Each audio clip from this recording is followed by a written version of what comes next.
Hello, and welcome to the conference of the National Association of the State Fire Marshals.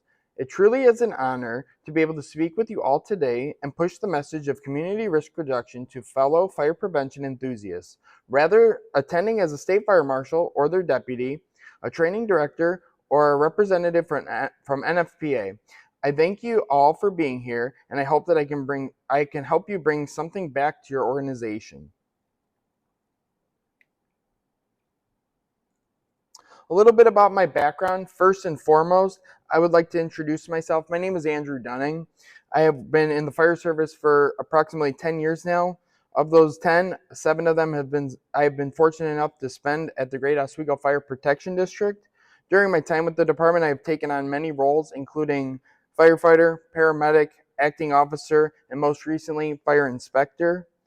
During my time at the Oswego Fire Protection District, I have attended countless OSFM courses, and I have obtained a bachelor's degree in fire administration at Columbia Southern University. Currently, I am pushing to continue my higher education in the form of a master's degree at Columbia Southern University. I am seeking it in fire executive leadership, minoring in human resources. It was in college that I first learned about community risk reductions and its benefits, which then made me gravitate towards a role in the Oswego Fire Protection Fire Bureau and ultimately led me here today. I'm going to go over some objectives to start. The goal of my presentation will be to bring attention to the challenges and opportunities that will be faced by community risk reduction in the future. I will focus on many areas such as ever-changing changes in the workforce and communities. Also, we will dive into the societal changes that have impacted and will continue to change the culture of the fire service. Afterwards, the presentation will cover how to motivate current and future fire educators, as well as the importance of training, education, and professional development for a firefighter's career. Then we will talk about risk reduction for public safety personnel. The next half of the objectives, as we continue through the presentation, one should gain a solid appreciation of future changes needed in today's fire prevention, specifically in community risk reduction, as departments across the state implement these programs.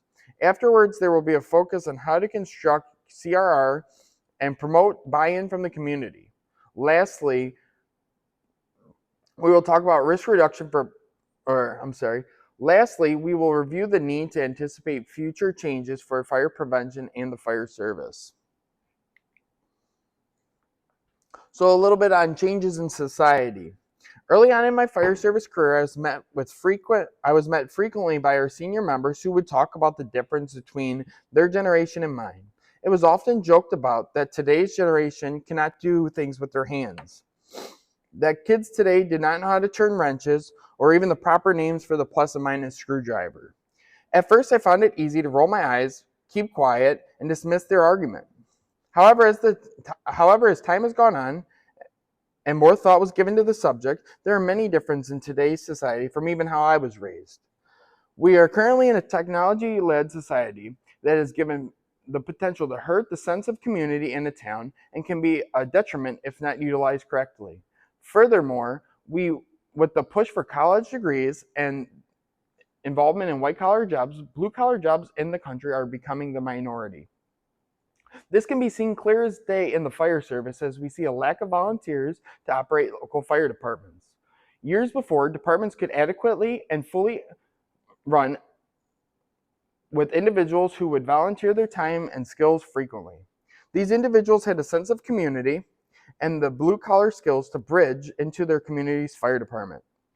To combat this, many fire departments have brought in full-time personnel and may have gotten rid of their volunteer programs altogether. I mean not to point out these differences in generations to complain, but to challenge the fire service to make changes to harness the talents of the next generation.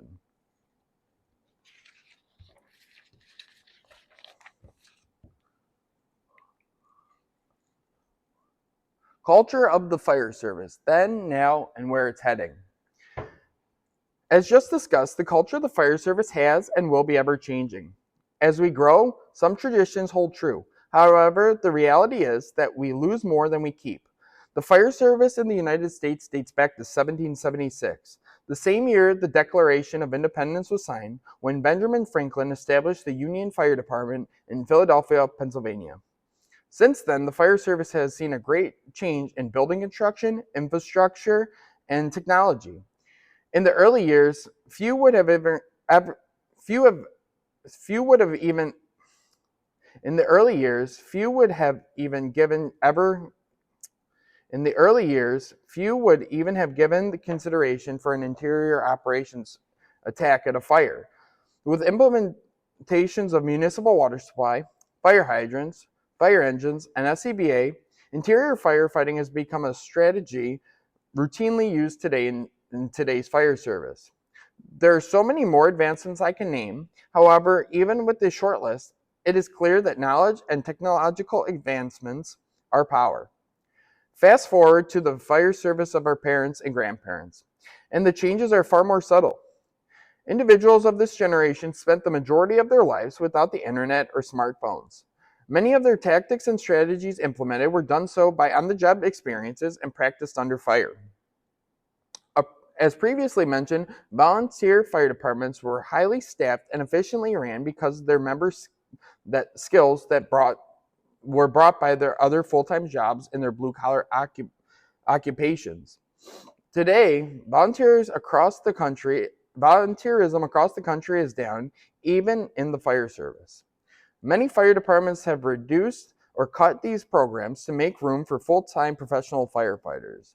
These members come into the fire service many times with college degrees, but lack hands-on skills and are generally less mechanically inclined. This is my generation in the fire service. While this can be overcome, it must be done so intentionally, starting from the basics. With the understanding of constant change, one can better anticipate the future culture of the fire service. The fire service has lasted this long because of its ability to expect change and adjust to the community's needs. This is the exact reason departments have taken over community EMS, special rescue, and fire prevention. With the rise in members who are more frequently educated and in tune with technology, there can be great strides in tomorrow's fire service. Utilizing information and data to formulate and change existing tactics is just one way, such as information from UL on flow paths. The fire service can also aim to utilize new members' skills in technology and data to formulate effective risk mitigation within their own communities.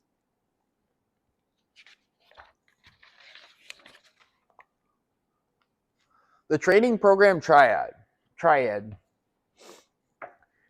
In the Fire Chief's Handbook, Chief Marinucci describes what is known as the training program triad. Following the points of the triad is done so with the intent to create well-rounded and effective firefighters and officers. The triad consists of training, education, and professional development that can help formulate an approach to adequately groom membership in different avenues. A key point to this program is developing well-rounded individuals and challenging memberships on all fronts of the job. Chief Marinucci is intentional when he notes training and education are not the same. Specific examples of each point are given in regards to the training triad. In training is creating skills and technical competencies through hands-on drills. Education is done through cognitive materials such as seminars and college courses, while professional development is the formulation of a succession plan in which members are being taught jobs of those ahead of their own positions. Firefighters acting in officer roles, lieutenants taking on the responsibilities of station captains, and so on and so forth. The greatest sign that a department is operating efficiently and effectively and is effectively developing their membership is a department that is capable of promoting all positions from within the department. When this is not the case, the question why must be asked. Individuals with 20 plus years on a local fire department know the area far more than anybody else and should be far more suitable for the position.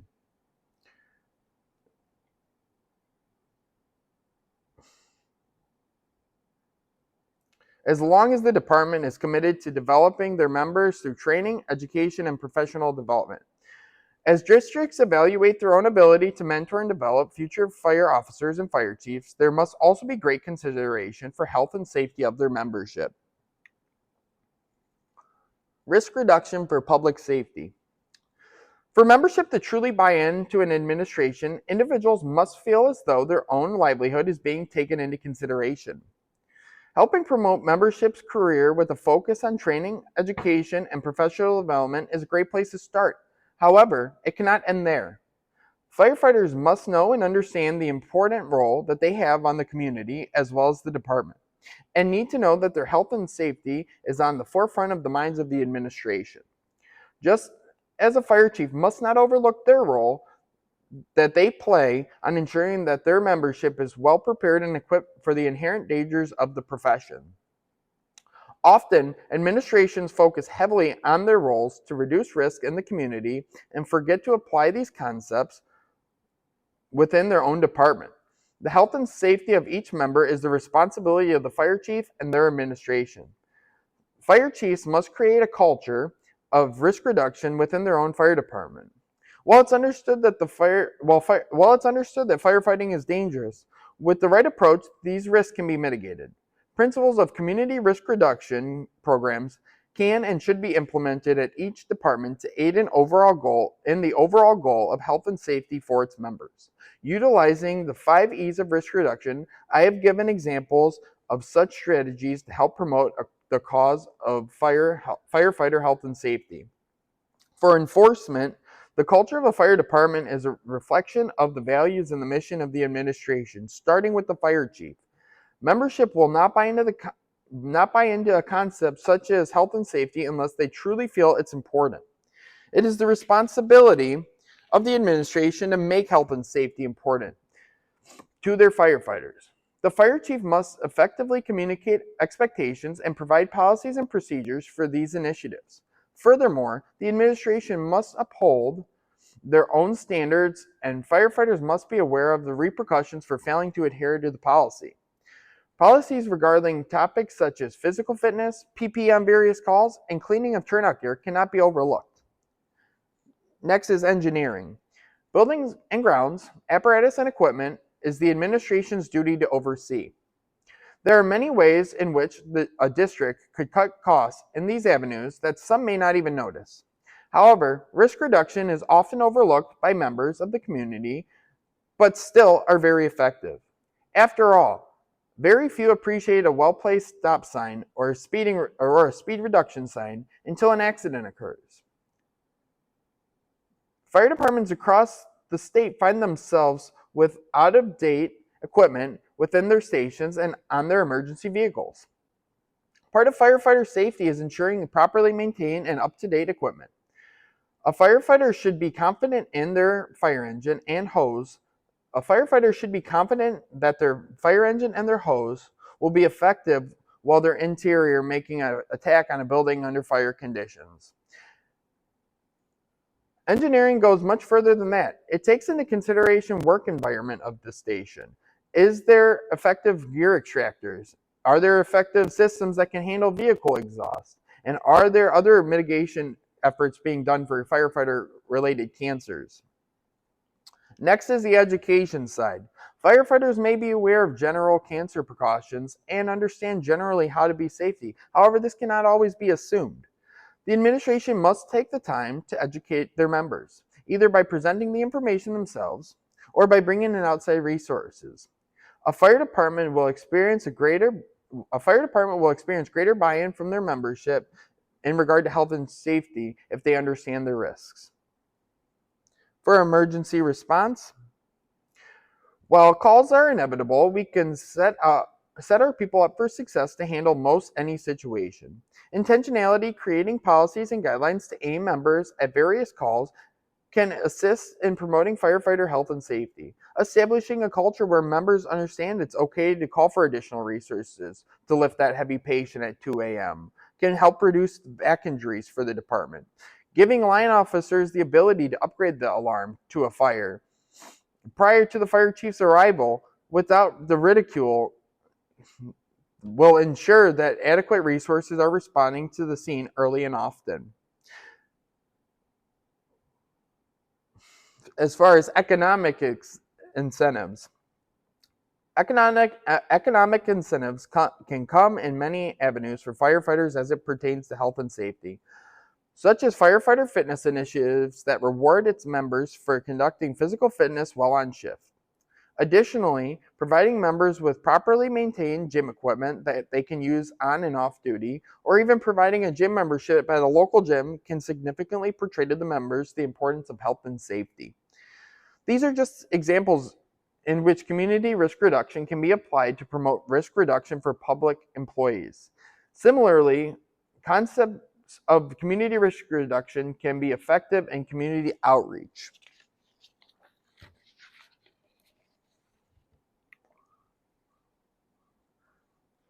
Reaching the community. Fire prevention and education in the past has been sporadic and lacked intentionality. Often, the fire department would host a station tour and assign the most junior member to lead with little to no direction. Effective fire prevention must be frequent and intentional. Fire departments, especially those with limited resources, must identify areas at risk within the community and focus in on those. To do so, fire departments should use a variety of data sources such as the U.S. Census, community geographical information systems, and call data to support the direction of the community risk reduction plan. Intentionally speaking these risk groups will create community buy-in because these are actual problems and concerns members of the community may have. Furthermore, it is imperative that the fire department sends out surveys to members of the community to truly get a grasp on the needs of the community members. This will give your constituents stake in the program and promote further buy-in. Additionally, community programs must be routinely evaluated to determine effectiveness. Doing so will allow the department to focus in on what is working and change what is not. The fire department can also seek partnerships within the community to make the goal of the community outreach less cumbersome. Often, fire departments' form of community outreach starts and ends with a Facebook page that sporadically posts fire prevention information. While I am not against this by itself, it cannot stop there. The fire department must constantly communicate with various organizations to get their word out and receive feedback. It is imperative to community risk reduction that the fire department can speak directly to leaders of the communities, churches, nursing homes, schools, and HOAs, as these are great avenues to get the word across. Furthermore, departments can formulate community partnerships with local department stores to provide things like carbon monoxide detectors at cost to give to members of the community who cannot afford them. Finally, community partnerships must be formed prior to emergencies for effective risk reduction. Partnerships with towing companies will help the department understand the capabilities of the company's heavy wreckers within the community. Partnerships with public works will give the department an understanding of how to obtain road closure signs in the event of line down or flooding. Partnerships with local hotels may even provide families affected by a house fire a place to stay after the fire, and so on and so forth.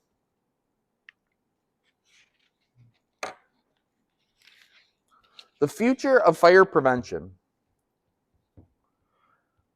The future of fire prevention comes in many avenues. There are a plethora of sources for data that can be interpreted many different ways to draw conclusions on the best way to approach the next age of fire prevention. With the implementation of AI and future technological advancements, it surely is an exciting time to be involved in fire prevention. I personally hope to see a greater push in building codes for residential structures. These lightweight materials and thin sheet metal fasteners clearly give little thought or consideration to firefighters and occupants in these buildings under fire conditions.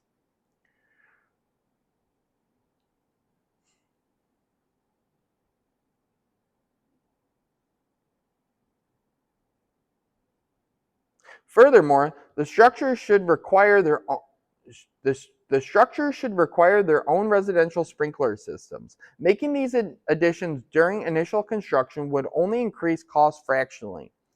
Looking past building code, the future fire prevention must give greater focus on community risk reduction. These programs have proven their worth because they are built for a specific community. Once the data is obtained and interpreted, fire departments can work effectively towards clearly defining and setting goals. Furthermore, these programs promote community buy-in to risk reduction because they focus on actual issues members of the community are faced with. While these goals are large, I believe they can be achieved as long as the fire department is willing to devote the time and resources to such a worthwhile cause. This can be further made achievable by implementing the position of Community Risk Reduction Officer within your department. The Community Risk Reduction Officer. The role of the Community Risk Reduction Officer must be separate from that of the position of the Fire Marshal. Both duties are far too important and cumbersome to allow one individual to handle both. Leadership within the realm of the Community Risk Prevention Program should be well defined. Ideally, a department with an abundant resource should implement the position of Community Risk Reduction Officer as a full-time position with additional subordinates to further assist the chief officer. It should be the responsibility of the CRR officer to establish community partnerships with various organizations, obtain and interpret community-led data, and implement effective community risk reduction programs within the community. This officer must also be responsible to ensure proactive community outreach and frequently evaluate the effectiveness of said program. Future challenges for fire prevention. The greatest challenges for fire prevention are like those of the entirety of the fire service: funding and recruitment. Like many government programs, there is a lack of funding in the realm of fire prevention. For some, it's hard to determine the value of risk reduction because it's difficult to gauge the results to the taxing body.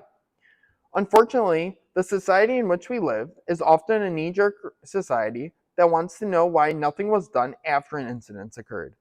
While I admit that it's frustrating at times, it is our duty as fire prevention enthusiasts to make members of the community understand the importance of risk reduction. Recruitment, on the other end. Recruitment, too, is a great struggle within the fire service in the state of Illinois. The state is not producing nearly enough firefighters and paramedics to keep up with the demands of the community.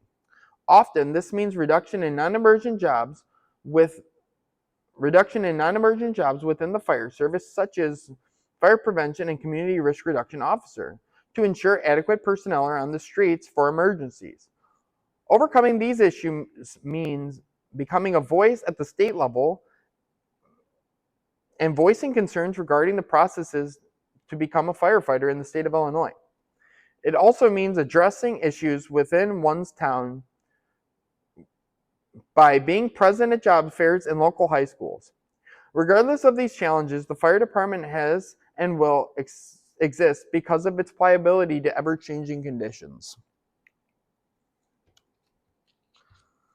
Over the years, it has become evident that change within the fire service is unpreventable. Fire departments have and will continue to adjust to the needs of their communities with technological advancements and should be done so with arms wide open. Fire departments can best implement and utilize the personnel skills by understanding generational differences and developing well-rounded members. Administrations within the fire service must do more to drive community risk reduction concepts not only within their community, but within their own fire departments. After all, firefighter health and safety is the responsibility of the fire chief and their administration. This can be done more effectively if there is individuals or a bureau composed in regards to community risk reduction. That is the future of fire prevention. Thank you all for listening, and I hope that you have found this presentation informative and compelling. Thank you guys very much for attending. I really appreciate it. Take care.